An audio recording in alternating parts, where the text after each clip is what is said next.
साहेब खासदार झाल्याशिवाय राहणार नाहीत आणि हा इतिहास जर सांगली जिल्ह्यात घडवायचा असेल तर फक्त एवढीच संधी आपल्याला आहे। परत ही संधी मिळणं खूप कठीण आहे। मिळालेल्या संधीचं सोनं करून घेणं हे आपलं कर्तव्य आहे।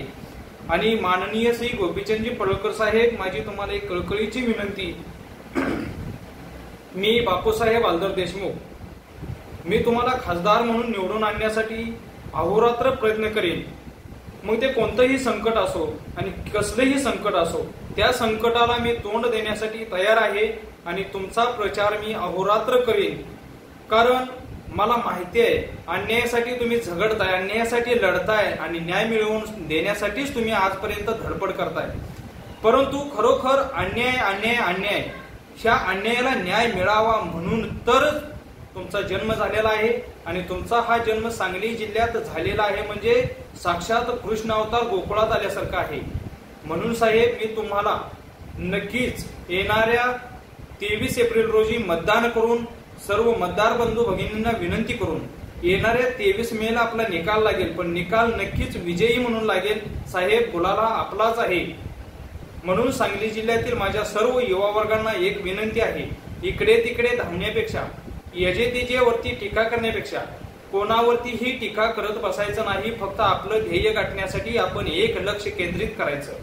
कारण टीका करणाऱ्याकडे आपण जर लक्ष केंद्रित केलं तर आपला वेळ वाया जाणार आहे आणि टीका करणाऱ्याकडे जर आपण लक्ष देणार तर आपल्याला वेळ खूप सापडणार आहे आणि त्या वेळेचं सोनं करून घ्यायचं आहे आपल्याला। कारण ही वेळ आपल्याला आताच आलेली आहे, पुन्हा पुन्हा ही वेळ येत नाहीये।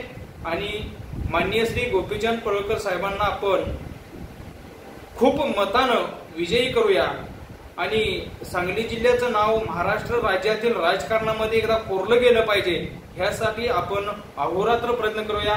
फक्त 20 ते 22 दिवस आपल्याला प्रयत्न करायचे आहेत। 22 दिवसानंतर आपण फ्री आहोत आणि फक्त 22 दिवसानंतर गोपीचंद पडळकर साहेबांना आपल्यासाठी प्रयत्न करायचे आहेत आणि गोपीचंद पडळकर साहेब आपल्यासाठी प्रयत्न करतील हा माझा विश्वास आहे। म्हणून पुन्हा एकदा आटपाडी तालुक्यातील आणि सांगली जिल्ह्यातील मतदार आणि बंधू भगिनींनो, माझी तुम्हा सर्वांना एक कळकळीची विनंती, एका गरीब घरातील एका गरीब पोराला निवडून देण्यासाठी आपण आपलं एक एक मत लाख मोलाचं आहे, ते मत माननीय श्री गोपीचंद पडळकर साहेबांनाच देऊन विजयी करूया आणि हा लढाऊ नेता एकदा लोकसभेत पाठवूया। घराणीशाहीचं राजकारण आता आपण थांबवूया, एवढं मी तुम्हाला कळकळीची विनंती करतो।